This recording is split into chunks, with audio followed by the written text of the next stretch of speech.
Hi, hello, welcome to my latest sketchbook tour. This is a challenge I set myself for the year where I try to draw every single day. I spoke about it in a previous video where I showed the first 3 months, and this is going to be showing the next 3 months after that. So if you haven't seen that video yet and are curious about more about the challenge and how the first 3 months went and the art that I made, you can go watch that video first and then come back to this video. I'm going to be talking a bit more about my experience in the next 3 months and also about how I failed this challenge, unfortunately. As you can see, my May month did not go as planned. I would say my first 3 months went really well, and the minute I left on holiday, I found it really hard to keep remembering to fill in the pages because I didn't have the routine that I had set when I'm in my own home and at my own desk.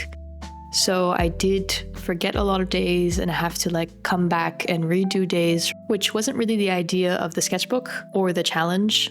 After watching one of my other videos where I talk about my daily drawing challenge, my sister asked me why I don't just skip the days that I miss in a more accurate representation of which days I actually drew, instead of going back and trying to fill in days, because that sort of created a backlog where every day that I didn't go back to fill in a day, a new day was added to the list, and that created quite a bit of stress and also made me draw in sort of a rushed and hurried way because I was just trying to fill the pages, which didn't feel very authentic, I guess, or even helpful towards the challenge. So for April, I was still doing that where I was going back and drawing in the pages, and because I was on holiday, I had a lot of inspiration photos on my phones and a lot of things that we were doing that day that I wanted to capture in the sketchbook. So it worked for April. And then by the time May came around, I didn't have the motivation to continue doing it. And I decided to take my sister's advice and just leave the days in May where I didn't actually complete the days. And as you'll see in June, once I get back from holiday, I can sort of pick it up again, because I think the part that really helped with this was having the routine and having it laying on my desk. Every morning I pick it up from my desk and I would do my drawing,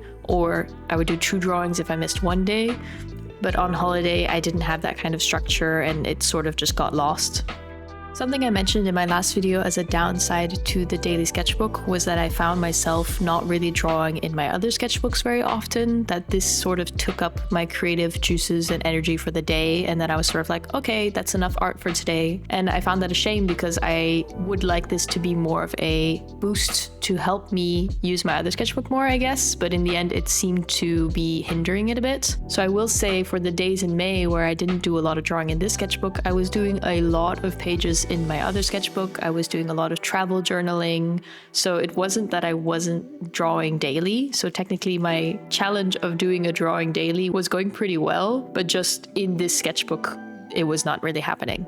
What I also found interesting was I found myself going through sort of a wave of motions of taking this sketchbook and art making in general a bit too seriously, where I was kind of a bit disappointed when the pages wouldn't go well or the art making I was making wasn't coming out like how I wanted it to. Each time I had to go back and reset my mindset of well, every piece of art you make teaches you something, and not all art needs to be good art / what even is good art. But I had to remind myself multiple times. So in the first 3 months, I noticed that it really helped me to let go of that. But by the time the next 3 months came along, I needed that reminder again. The idea that this challenge is something that I come back to consistently has helped me as sort of a constant reminder to take my art less seriously, try new things, take risks, and my art will get better for it. So I'm happy that I continued with this challenge even if I took some breaks in May anyway, because that reminder was actually quite necessary. And I would say because of this sort of constant reminder that's making my art better and making my mindset towards my creative practice better, that I wouldn't consider this drawing challenge a fail. The idea was never really a strict, I have to draw every single day, but it was more like, how can drawing daily change my practice and how can it help me? And I've really seen the results of that already, just 6 months in, even just 3 months in, I saw the results. So either way, I would say this was a successful challenge. And I'm also really happy that I decided to do it and that I'm consistently still trying to come back to it, even if I take breaks in the meantime. So I will definitely be continuing until the end of the year. Will there be some more gaps in between? Possibly. If I'm on vacation, I'm also taking a break from drawing sometimes because art is also my job. So taking a break is sometimes a bit necessary for me as well. And I think for next year, I might not do a dated agenda, but I might get a small little pocket sketchbook like this one where I can just try a lot of things, try new color schemes, try a bunch of just scribble and have fun and not have to worry so much about results. I think with my other sketchbooks, I have a little bit of an idea that I want them to be quite perfect.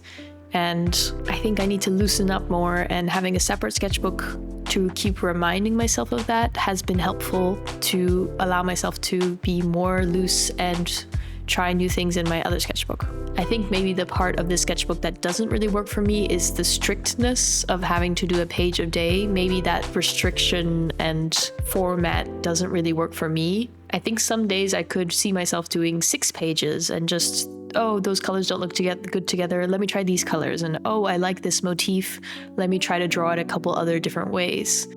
I would say if you're an artist and you are thinking about doing something like this, but maybe that a full year seems a little bit intimidating, based on the fact that I already learned a lot in just 3 months' time. Even I think just in 1 month, drawing daily can already teach you a lot about yourself and force you to think of new things, try new things, break out a little bit of your habits and your comfort zone. So it definitely doesn't need to be a year-long thing. I think because I can see that it's quite beneficial, I'll continue doing it for the year just to get as much out of it as I can, but I don't think that this would be a thing that I continue to do in the future. If you came to watch this video and were hoping for a bunch of amazing, beautiful masterpiece spreads, I'm sorry to disappoint you. That really wasn't the purpose of the sketchbook, and I also don't think I've achieved that. However, I have been pleasantly surprised by ideas that came out of it or inspiration that sparked while working on these pages. And in that way, there's a lot of pages that I find I'm very proud of and that excite me about art making and coming up with new ideas. But I wouldn't say that many of the pages are very beautiful or particularly aesthetic.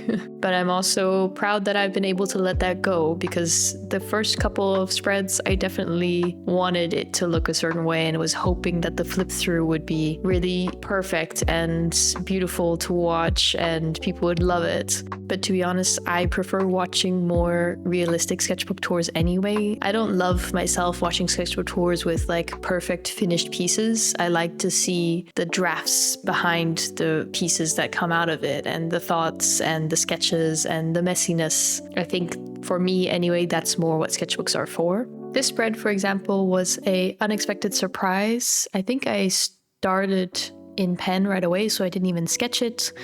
And somehow I just love everything about it. I think it turned out really nice, and I'm planning on making it into a painting.